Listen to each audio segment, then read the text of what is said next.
పహల్గామ్ ఉగ్రదాడికి బదులుగా పాకిస్తాన్పై భారీ దాడికి భారత్ సిద్ధమైందా?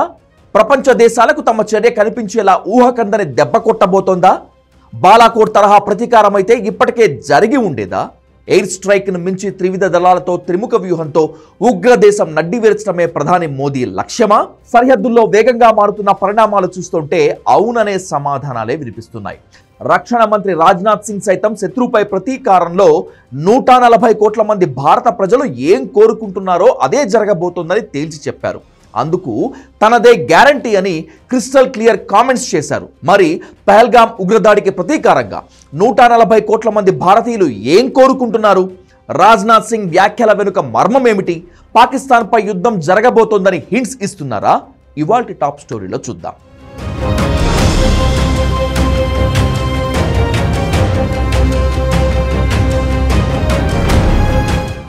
బోర్డర్లో భారీ సైనిక మోహరింపులు జరుగుతున్నాయి. ఎయిర్ డిఫెన్స్ వ్యవస్థలను మోహరించారు. అటు అరేబియా సముద్రంలోనూ విమాన వాహన నౌక ఐఎన్ఎస్ విక్రాంత్ను మోహరించడంతో పాటు పాకిస్తాన్ తీరానికి కేవలం 85 నాటికల్ మైళ్ల దూరంలో నౌకాదళ విన్యాసాలు నిర్వహిస్తున్నారు.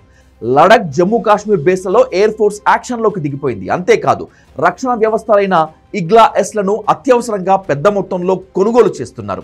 ఇప్పటికే అందుబాటులో ఉన్న ఇగ్లా-ఎస్ ఇతర క్షిపణి వ్యవస్థలను బోర్డర్కు షిఫ్ట్ చేసేశారు. స్ట్రాటోస్పిరిక్ ఎయిర్ షిప్ ప్లాట్ఫామ్ తొలి విమాన పరీక్షను సూపర్ సక్సెస్ చేశారు. వీటన్నింటికి మించి రక్షణ మంత్రి చేసిన ప్రకటనే పాకిస్తాన్ గుండెల్లో రైళ్లను పరిగెత్తిస్తోంది. ఇప్పుడు साथियों, एक रक्षा मंत्री के रूप में मेरा दायित्व है कि मैं अपने सैनिकों के साथ मिलकर देश की सीमाओं की सुरक्षा सुनिश्चित करूं और मेरा यह दायित्व है कि अपनी सेना के साथ मिलकर देश के ऊपर आंख उठाने वालों को मुंहतोड़ जवाब दूं. సరిహద్దు ఉద్రిక్తతలు పీక్స్ కి చేరిన సమయంలో రాజ్నాథ్ సింగ్ చేసిన సంచలన ప్రకటనే ఇది.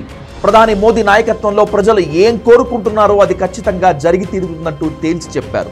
అందుకు తాను హామీ ఇస్తున్నామన్నారు. మోదీ వర్కింగ్ స్టైల్, అంకిత భావం గురించి అందరికీ తెలుసు. మన దేశంపై దాడి చేసినటువంటి వాళ్ళకి తగిన బుద్ధి చెప్పటం నా బాధ్యత అంటూ కేంద్ర రక్షణ మంత్రి వ్యాఖ్యానించారు.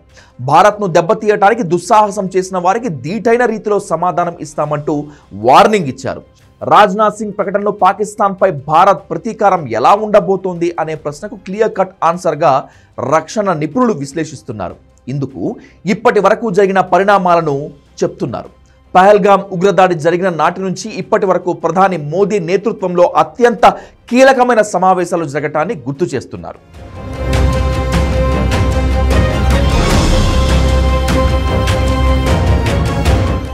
త్రివిధ దళాధిపతులతో ప్రధాని భేటీలో పాక్ పై త్రిముఖ దాడి చేసేందుకు తాము సర్వసన్నద్ధంగా ఉన్నామని మోదీకి వివరించినట్లు తెలుస్తోంది. అదే సమయంలో పాకిస్తాన్ ఎదురు దాడి చేస్తే తిప్పికొట్టేందుకు చేస్తున్న సన్నాహాలను వివరించారు. వ్యూహ ప్రతివ్యూహాలు ఎలా ఉండనున్నాయో వెల్లడించారు. దీంతో ఈసారి త్రివిధ దళాలు ఏదో ఒక రూపంలో పాక్ను చుట్టుముట్టి కోలుకోలేని విధంగా దెబ్బ కొట్టేలా ప్రణాళికలను రూపొందిస్తున్నాయనే చర్చ జరుగుతోంది. ఓవైపు సరిహద్దుల్లో నియంత్రణ రేఖ దాటి దూసుకు వెళ్లేందుకు సైన్యం ఉరకలేస్తుండగా ఆక్రమిత కాశ్మీర్లోని నిర్దిష్ట ఉగ్రవాద శిబిరాలపై దాడులు చేసేందుకు వైమానిక దళం క్షిపణి దాడులకు సిద్ధమైనట్లు చర్చ జరుగుతోంది.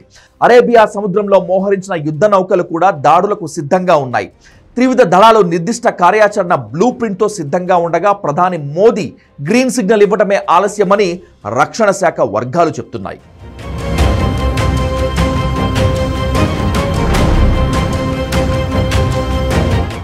సరిహద్దుల్లో యుద్ధ సన్నద్ధత ఒక్కటే కాదు, సరిహద్దుల బయట కూడా భారత్ గేమ్ మార్చింది. ముఖ్యంగా విదేశాంగ మంత్రి జైశంకర్తో పాటు భారత రాయబారులు ప్రపంచ దేశాలకు పరిస్థితులను వివరించే పనిలో నిమగ్నమయ్యారు. దాదాపు అన్ని దేశాలు పెద్ద ఎత్తున మద్దతు ప్రకటించాయని విదేశాంగ శాఖ ప్రతినిధి జైస్వాల్ ప్రకటించారు. ఆఖరికి పాకిస్తాన్ మిత్ర దేశాలతోనూ భారత్ చర్చలు జరుపుతోంది. సరిహద్దు ఉద్రిక్తతల వేళ ఆర్గనైజేషన్ ఆఫ్ ఇస్లామిక్ కోఆపరేషన్తో భారత్పై ఒత్తిడి తీసుకొచ్చే ప్రయత్నం చేస్తోంది పాకిస్తాన్. తుర్కీ, సౌదీ అరేబియా, మలేషియా, ఇతర ఇస్లామిక్ దేశాలతో పాక్ చర్చలు జరుపుతున్నా భారత్కు వ్యతిరేకంగా మద్దతును కూడగట్టుకోవడంలో ఇస్లామాబాద్ సఫలం కాలేదు. అయితే తుర్కీ నుంచి కరాచీ ఎయిర్పోర్ట్కు యుద్ధనౌక రావడంతో అంకారా మద్దతు సాధించినట్లు కనిపిస్తోంది. ఈ క్రమంలోనే మిగిలిన ఇస్లామిక్ దేశాల మద్దతు సాధించడం కోసం మోదీ సర్కార్ విస్తృతంగా చర్చలు జరుపుతోంది. ఈ విషయంలో విజయం సాధిస్తే పాక్ పై దాడి చేసేందుకు అవకాశాలు మరింత పెరుగుతాయి. ప్రస్తుతం ఆ దిశగానే అడుగులు పడుతున్నట్లు కనిపిస్తోంది.